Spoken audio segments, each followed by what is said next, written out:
The Strange Motion Way podcast, brought to you by Royal Purple. Premium synthetic motor oils and high-performance chemicals have been designed to improve performance, provide long-term protection, and give you the confidence to push your vehicle to the limit.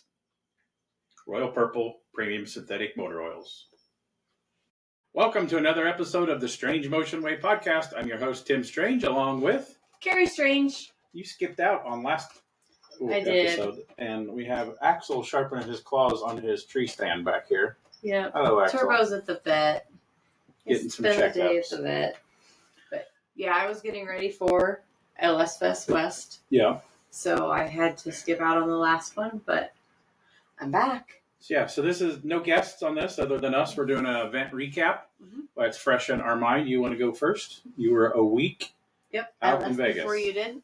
So my event that I'm going to recap is LS Fest West. This was our 9th year of doing LS Fest in Las Vegas. It was a amazing event.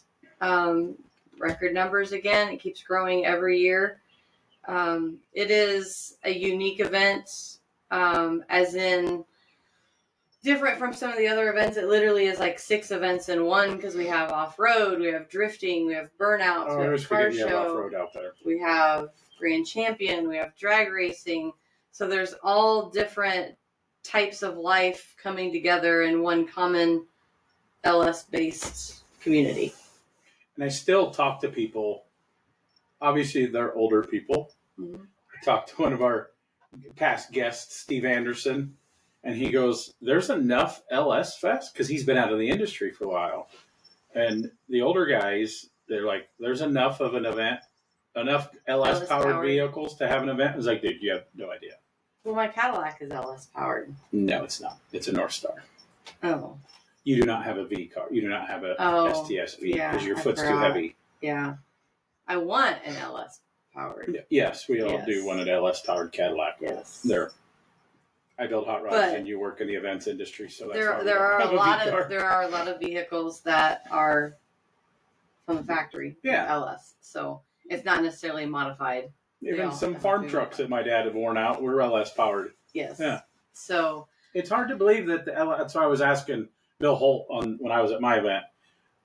Like 97, 98 is when they come out first in the vets, and then 98 they were in Camaros. Yeah.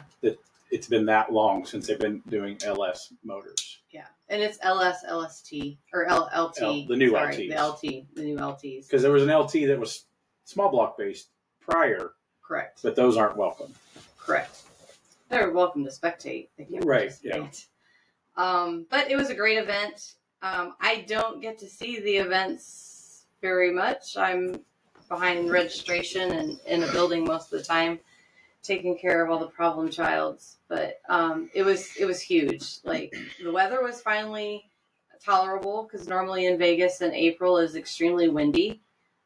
We had wind, but it wasn't unmanageable. So that was great. We had beautiful temperatures. Started out warm and got colder. By Sunday, it was long sleeves, long pants. Oh, really? Yeah, it was pretty chilly, but it was overall it was a great event. I am super, super, super excited to say Robbie Unser took Grand Champion Vintage. So explain to people that don't know LS what LS Fest, what a Grand Champion is. Okay, so the Grand Champion competition is multiple competitions. They do 2 different autocrosses. They do autocross on course 1 and autocross on course 2. They do 3S challenge, and this year 3S challenge for people that don't know is like a start, speed, stop competition, similar to autocross, but they have to. It's a down and back. Yeah, down and back. They have to stop within a stop box and not touch the cone when they come to a complete stop. And then this year, Axel is performing. We have a crazy cat behind me. This year we tried doing our Grand Champion drag racing on Thursday night, which was new. Again, anytime you change anything at an event to new, there's always going to be those challenges. So some people liked it. Some people didn't like it. They felt like the track wasn't as prepped as it should have been, but it was very prepped. and they didn't get as many runs. So that's something for us to look at for next year, kind of opening that up. But the other part of that of why there wasn't so many runs is because there was a lot of grand champions. So we sell 250 spots for grand champion in autocross, and over 210, I think, were sold to grand champions. So there was only 40 some autocrossers. So at some of the other events, there might be 100 to 125 autocross alone, which is breaking down only 100 and some grand champions. So there was a lot of grand champions at this event. So, and then we split it into 3 classes. We have late model, 89, I think, and newer is late model, and then 88 and older is vintage, and then we break it out into trucks. So what's the vintage? 80. What'd you say? I think it's 89 and newer is late model, so 88 and older is vintage. Oh, so, 3rd gen Camaro's vintage now. I believe so. Doesn't yes. make me feel old at all. I know. Yeah, I might be wrong on the numbers because I am sleep deprived, but I'm pretty sure that's what it is. I could be wrong. That was pretty cool. Robbie Unser. But yeah, Robbie Unser won vintage. I was super excited for him. Duke Langley, repeat offender. He took the grand champion late model again this year. And David Carroll, with a tie, took the truck. And so the tiebreaker went down to the fastest autocross. Oh, wow. Who was he tied with? He was tied with, I knew you were going to ask that. From crud. Laid back? No. He's with TCI all the time. Rides his BMX bike around a lot. Oh, yeah. I'm so sorry I forgot your name. I am so sleep deprived. Yeah.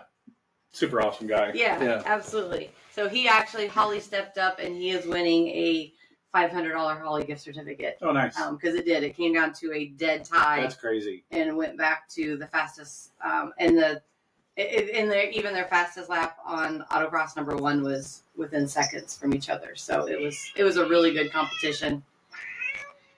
Oh Lord. Had a really, really good turnout for car show.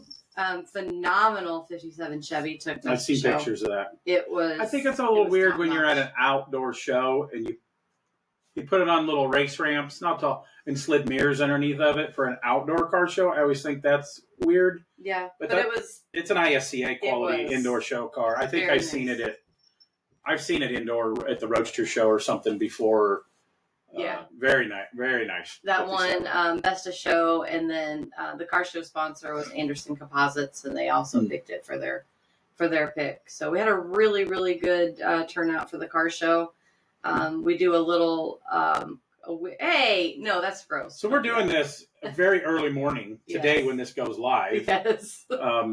Hey, Axel is a morning cat. He is very energetic in the mornings, as you can see. He is trying to get into everything. Yes. Anyway, back to we do for our car show winners.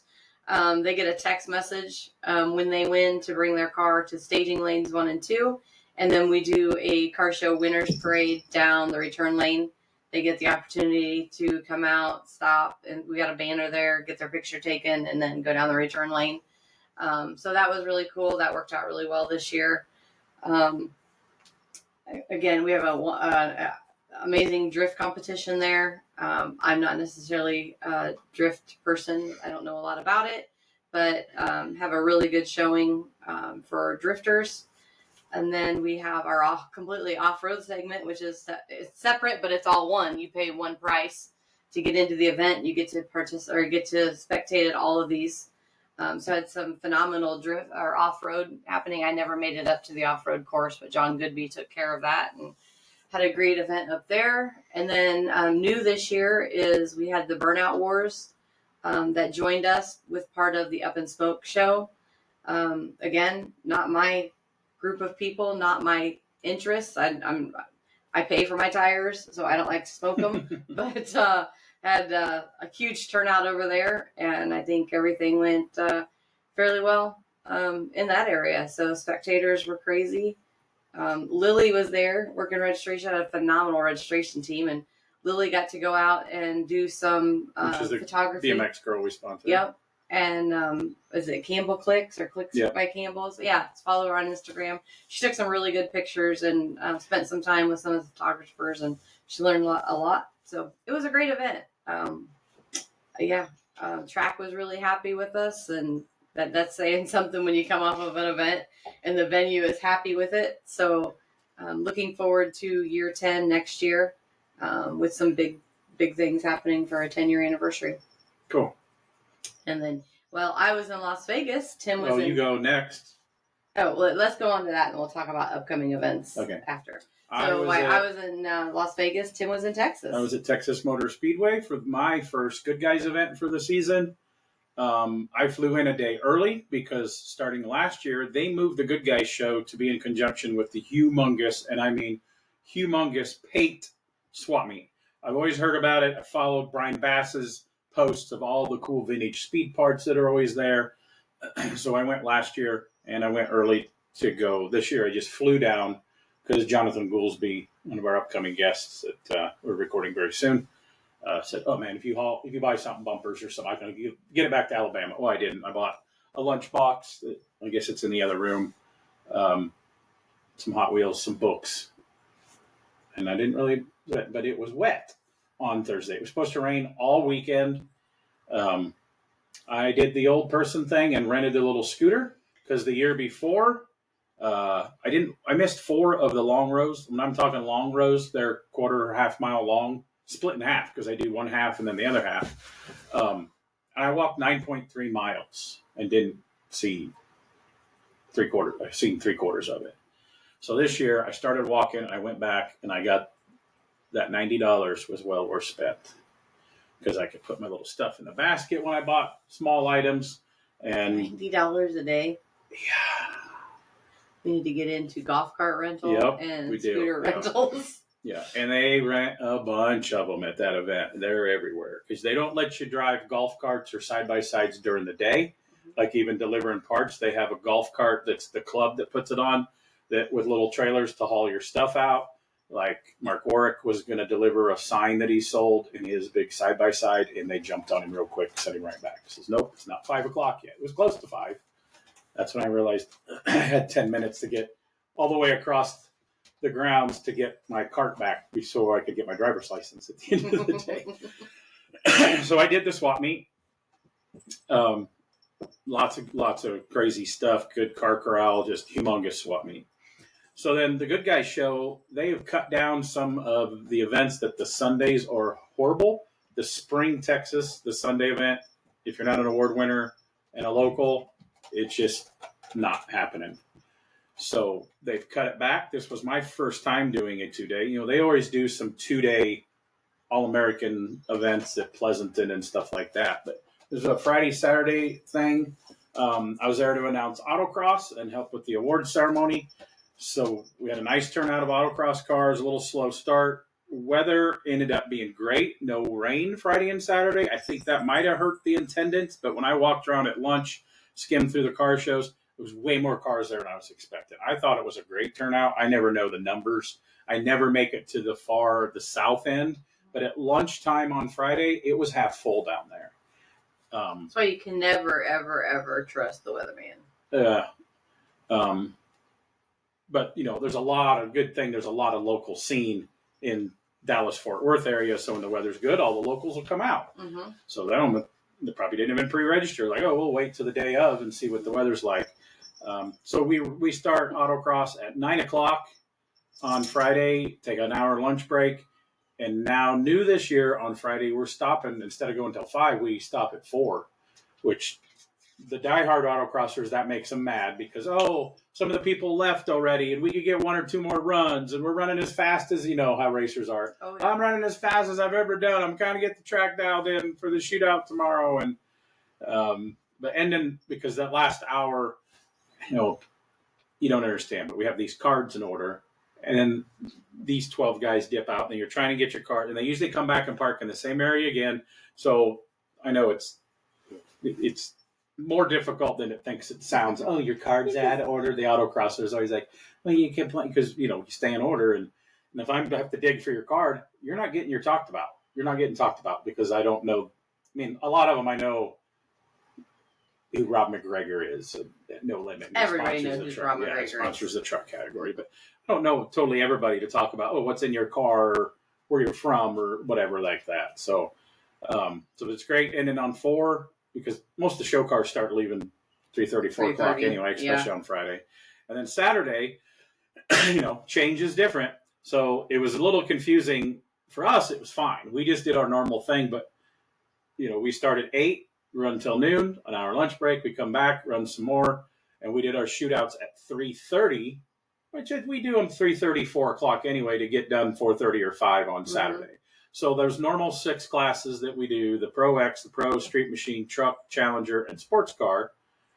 Which that 88 to 99 class is starting to be really good now. People are bringing their later model cars to the Goodguys shows that run SCCA and things. So we always end them on Saturday. And then Sunday, those people can stay to do fun runs, practice laps, whatever, seat time.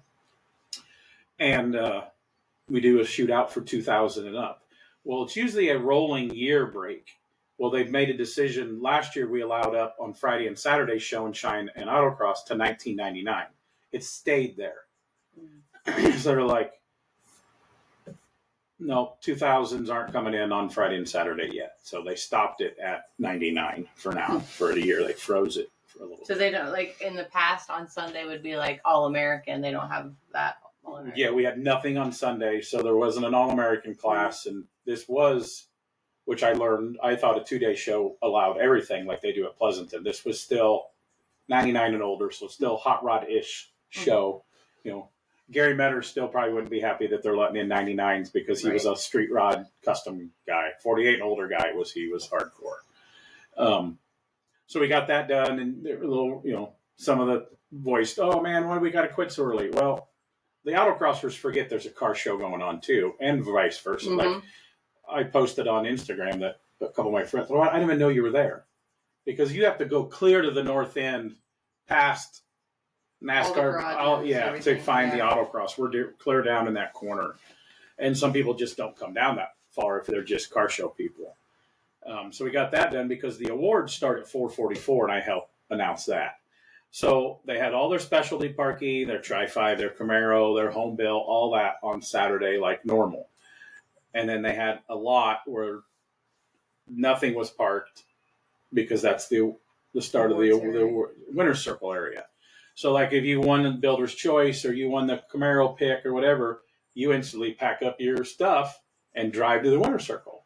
So you weren't in your happy little spot all day long, but I think it was kind of, sometimes the shows has got a little lag of time. It kind of kept the stuff flowing and packed it in, and we were busy, and I was slammed, and a couple people, from friends texted me about something that weren't there, and I was like, man, I didn't even have time to text them back. I mean, you and I didn't even talk 4 days, Friday, Saturday, and Sunday. Yeah. Till Sunday night. Because we're in different time zones, and I know you're slammed and dealing with people. Like when I have time in the morning to maybe talk to you before we start, your registration stuff and dealing with that. And, I was tracking at 5 a.m. every morning.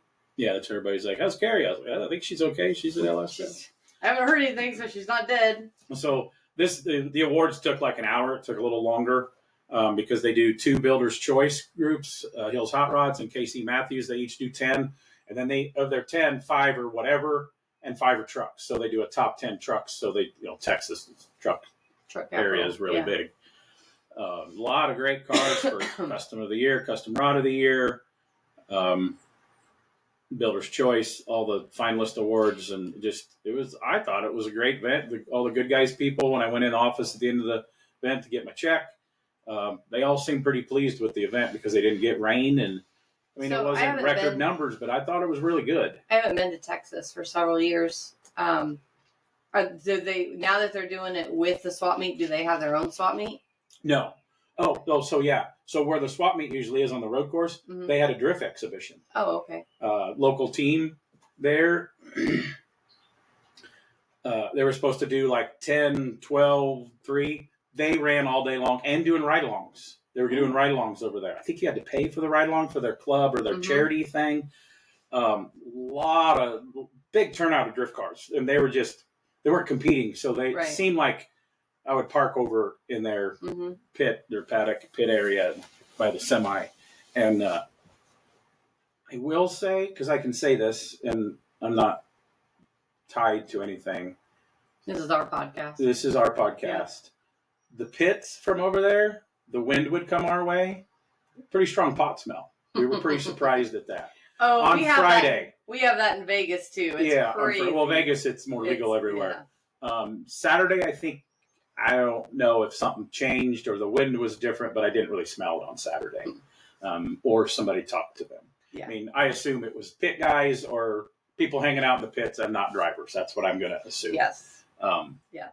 But yeah, I mean, the spectators loved it. Whenever I looked down, there was people up on the fence. So, I mean, my hat's off to Goodguys for them always trying something new, like moving with the swap meet. And at the end of the awards, I asked people, how do you like the 2-day event? And most people, woo, not everybody stays for awards, but everybody liked the 2-day event. I mean, it's 3 days in the fall because they have the Best Bitchin' Award there. And then all the finalists for Muscle Machine of the Year come and do another road rally. They have the autocross again. They do the hit of eighth a mile, maybe not of an eighth, like you guys do down pit lane of the NASCAR track. So there's a lot of stuff going on in the fall. The fall event's always the big one. So it's still 3-day. There'll be a swap meet out there, I believe. But I don't really think this was a good test this year because last year there was rain. So numbers are always down. I went to the swap meet all day on Thursday. And I've seen a lot of people over there, like hot rod people, cars, owners of cars that's won hot rod of the year, and builders from Texas and Oklahoma that always have a vendor booth selling parts at the swap meet. I'm like, oh, you coming to the car show? No, we're at Pate swap meet. So, because a lot of those guys have, I mean, it's, and the swap meet, like, you cannot imagine how big this swap meet is. It's set up on Wednesday, and then it's Thursday, Friday? It kind of starts setting up on Tuesday, and people are coming and buying. So it's open Thursday, Friday, Saturday. But Saturday is, everybody's, of course, I didn't go over there. I was working, but it's mostly dying off by Saturday at noon. So Thursday is the strong open to the public, but I think Friday was the good day for the spectators because it was rainy off and on Thursday. And then they have it so you can walk through the stands, the big grandstands. You got to go up and down a bunch of stairs, but so you can they have a spectator gate there. So that was the thing to try to get spectators from the swap meet because that swap meet is that big. Like I have pictures, you just can't because it curves around. It's in the NASCAR track parking lot on the west side of the big stands. And like I say, I always thought it was big, but it blows my mind how big it actually is. The biggest swap meet I've ever been to. I've never been to Hershey or Carlisle. That's one of my bucket lists. I want to go to Carlisle stuff. But yeah, it went really good. But I was asking people during the awards, and 90% of the people booed or said no, that it doesn't work on the same weekend as the swap meet.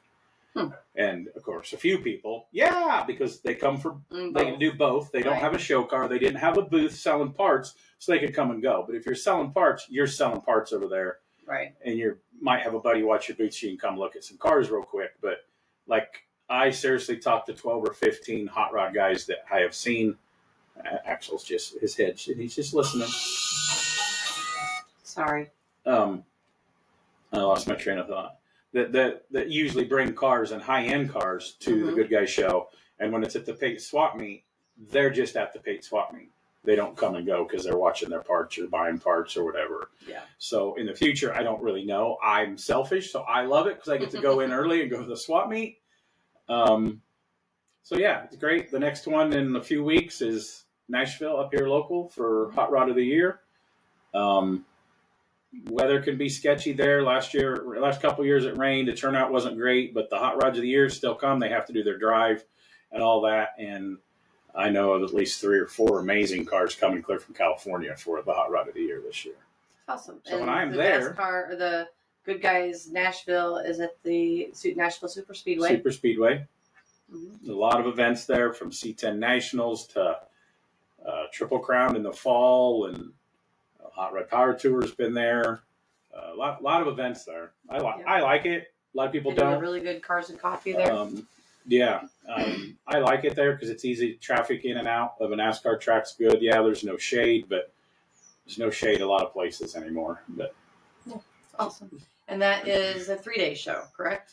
It is a 3-day show. I was kind of surprised they didn't do it a 2-day, but it is a 3-day for Nashville. Okay. I think it's because of the Hot Rod of the Year competition. It would be a lot to squeeze in of their drive and their drag racing. And now, do they drag race at a drag track, or they do it on the super speed on the front straight? Last year they did on the first straight for the first time because one, you don't have the track rental of going to another track and getting a crew there, which the expense of that, people that don't put on events have no idea how much all of this stuff costs. Yeah. And now I was in trouble because my phone was ringing. Guess who's in trouble now? Steve Anderson's trying to call me. I lost my train of thought on that. So drag racing. Yeah. And the spectators at the show really love watching the drag racing. Yeah. I'm trying to look over my shoulder because I'm announcing autocross. It's hard to announce. That's the hardest autocross because they do it on part of the road course. Right. And we only get to see the cars for like a third. And that's the autocross fans. They hate it there because it's on the road course. And when it was at the stadium downtown, they could stand up on the bridge. Mm-hmm. But the bad part is for a company making money doing car shows, the bridge wasn't part of the event. Right. So any spectator could walk from the bars and stand up there, and there was literally a couple hundred people up on that bridge that weren't paying for the event. Right. Yeah. So when I'm at Nashville, you're at Nashville, I'm going to be in Texas. So we have LS Fest Texas, which we've only been doing for about 4 years now. Yeah. I can't remember exactly. But it's a 2-day event. So I'll be flying out on Tuesday, getting ready on Wednesday, and we kick off registration on Thursday. And again, it's a multi-functional event with all kinds of different segments. We'll be doing the Grand Champion competition again. We'll be doing autocross. We'll be doing drifting. We'll be doing drag racing on the front straight. So it's a no prep drag race. We have a car show going on. We have Burnout Wars that are coming back. We don't actually do off-road here, but we do have some off-road vehicles that'll be on display. Again, Texas being what I would call the truck capital of the world. We have a very heavy presence, and we do our own truck shootout. So there's a truck shootout in drag racing, a truck shootout in autocross, and then I think they do a car show truck shootout, which is just more of like a special awards for trucks. So it's very truck oriented for this LS Fest. It is all inside the super speedway, and we've got some parking that's outside, but majority of it's all inside. So it's kind of condensed into, it seems like a large facility until you try to put 4 or 5 different events going on within one. Mm-hmm. It gets pretty busy with a very large, I was going through the vendor list yesterday, a very large vendor midway. So looking forward to that event. In the past, it has been more of a nighttime oriented event. We have moved up the hours on that. So it's going to be more daytime oriented event. And it is a Friday, Saturday event only. So we finish everything up on Saturday night. And then Sunday is a nice travel day for people to get back home. So I'll be in Nashville. You'll be in Nashville. I'll be in Texas. And one of the things that I've realized here recently with running registration and being behind the scenes at registration is I am the minority when it comes to like when I buy my tickets, and like I go to Ticketmaster and buy tickets. They have an app, and you buy your tickets and you put them. They're in your account. I screenshot anytime I buy something on my phone. I always screenshot that so I have it. And I figured out at the last event, most people don't do that. They just spend their money, they buy tickets, and they don't keep track of them. How is that possible? Like, I don't understand that. Because when I buy something, even like on a website, I screenshot that confirmation page. I do too. Like I have it. You're like, what did you buy? I bought a Ron Capps. They used to do signed funny cars with the snake wrap. I had missed. They were a sellout, so I bought it. Bought myself a birthday present, and I screenshotted that confirmation. People don't do that. I screenshot a lot of stuff. I do too, and I'm like, I always want to make sure that I have that I can go back to. And so just so everybody knows, they come up to register and they're digging through their emails. They don't have it. They can't find it. I never got it. Well, you got your confirmation when you completed your transaction. It was right there. Mm-hmm. And just so the whole world knows right now, Yahoo email program is ancient, and it's also having problems. So if you have a Yahoo email, what about an AOL? AOL and Yahoo are owned by the same. So they're one, and Cox and something else. So I highly suggest either upgrading to more modern times, or when you complete a transaction, screenshot it so you have that, because it's not the. But you're talking to people. The LS Fest is more, I call, a younger base. It is. So why do they have AOL? Why do they have Yahoo? Some of these people that we have recorded on this podcast don't have emails, don't have cell phones, oh, you're right. Don't have computers. I know. But they're also some 80 and 90-year-old people. Yeah. So I am technically challenged compared to yes, Carrie. Take away from this podcast, screenshot your purchases. Have that proof there. Not just, it came out of my bank account. Or some of those people don't even pay attention to that and they register a couple different times. Or you have people with stolen cards, allegedly. Let's not go down that. Yeah, let's not go down that path. But anyway. So, yeah. So, this is a shorter podcast this week. Just doing a quick recap. On the events. We do try to do those every so often. So things are starting to get super busy for us with the events coming up being May and announcing gigs, and like June is insane. So we'll try to stay on schedule and I'm pretty excited. I have a new one that kind of have a confirmation from yesterday. Yep. So Flow Racing you can watch the Chili Bowl race on a Flow. It's an online subscription based thing. They do drag races. They do radial drags, and like Courtney Enders was the drag race person for a while until she got a bump up to NHRA. So they have a bicycle division, and that's how you're having to now watch the pros online for the BMX pros. So I'm going to be one of the interview people at Nashville and maybe Louisville. So we were going to go to all 3 days of the Indy 500. Of the practice day, carb day, the bands, the parade, because Carrie was in the hospital last year. But I don't want to turn down this chance to work at the BMX event. So the pros run Friday, Saturday. We're going to take off and head to the Indy 500 on Saturday night. Back to what we normally do, drive all night, see the race, drive back home, be exhausted. So I had this thought this morning. How cool would it be that 1 year later I was back on the same track that I crashed at? Well, you need to put your wheel on and ride at least around the driveway, Carrie. You said you weren't going to race there this year. I know, but God. If you race and you crash this year, I'm going to Indy without you. I'm going to Indy without you. But how cool would that be? 1 year later, after that massive accident that I had. This is new. This is just it just came in my head this morning. I'm like, I could be back on the bike. She has not even sat on her bicycle or a Peloton bike since the accident. So give me your feedback. What do you guys think? Tell me. I think you just need to go and chill and take it in. But I'm a racer, Tim. And Carrie, she never asked my opinion. So all right. I think that's about all for this podcast. We got some great guests.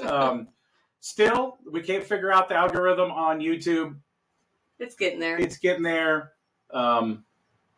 Ian Roussel is our best on YouTube because he's a YouTube guy. We've got some other YouTube people coming up on the podcast, but our numbers are still really good on Spotify and iHeartRadio and all that. So we want to thank you for supporting and listening.